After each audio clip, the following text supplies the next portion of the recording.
গাভীকে কেন্দ্র করে যে ঘটনা, এই ঘটনাকে কেন্দ্র করে সূরা বাকারা নামকরণ করা হয়েছে। বাকারা শব্দের অর্থ হলো গাভী। বাকারা শব্দের অর্থ হলো গাভী। কুরআন শরীফের মধ্যে 114টা সূরার মধ্যে সবচেয়ে বড় সূরা হচ্ছে সূরা আল বাকারা।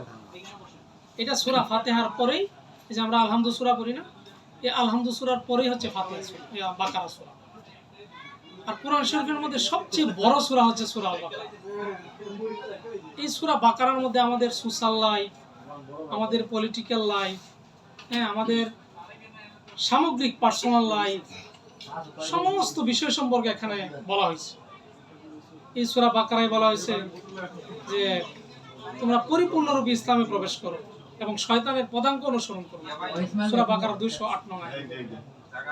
যে এই সূরার 183 নং আয়াতে আল্লাহ তাআলা বলছেন, ইয়া আইয়ুহাল্লাযীনা আমানু, হে ঈমানদারগণ। আল্লাহ তাআলা এখানে ঈমানদারদেরকে ডাক দিয়ে বলতেছেন, কুতিবা আলাইকুমুস সিয়াম, তোমাদের উপর রমজানের রোজা ফরজ করা হয়েছে। এখানে কুতিবা শব্দ দ্বারা রোজাকে ফরজ করা হয়েছে। হ্যাঁ, কুতিবা মানে লিখিত, কুতিবা মানে লিখিত। এই রোজার কুতিবা আলাইকুমুস সিয়াম ফরজ করা হয়েছে কামা কুতিবা আলাল লাযীনা মিন ক্বাবলিকুম, যেমন ফরজ করা হয়েছিল তোমাদের পূর্ববর্তীদের উপর।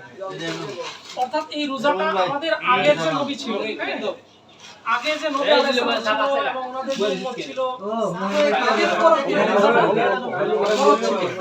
তবে সংখ্যায় কম বেশি ছিল।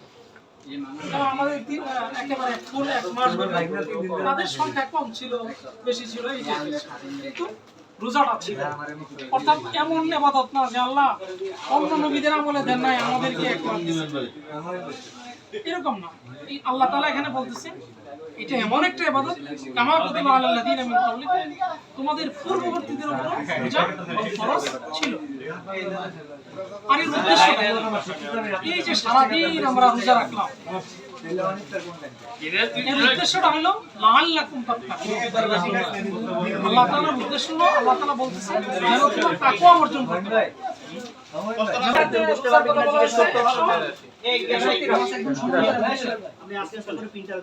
আর রোজা ফরজ করার অন্যতম উদ্দেশ্য হচ্ছে তাকওয়া। মানে কি? তাকওয়া। এবার আমাদের বুঝা দরকার এই সময় দোয়া করো, স্যার মোবাইল দিয়ে ভিডিও করে দোয়া করি। লাগবো আদে নেসমিতে দেখ স্যার আমি তো আলোচনা করব দর্শক বিল্লাহ।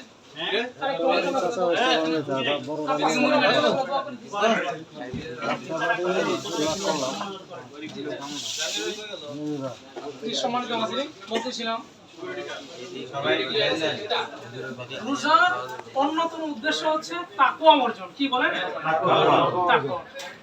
এই যে 1 মাস ব্যাপী আমরা একটা প্রশিক্ষণ নিচ্ছি, এই মূলত প্রশিক্ষণ হচ্ছে তাকওয়া। তাকওয়া মানে আল্লাহর ভয়। তাকওয়া মানে কি? আল্লাহর ভয়।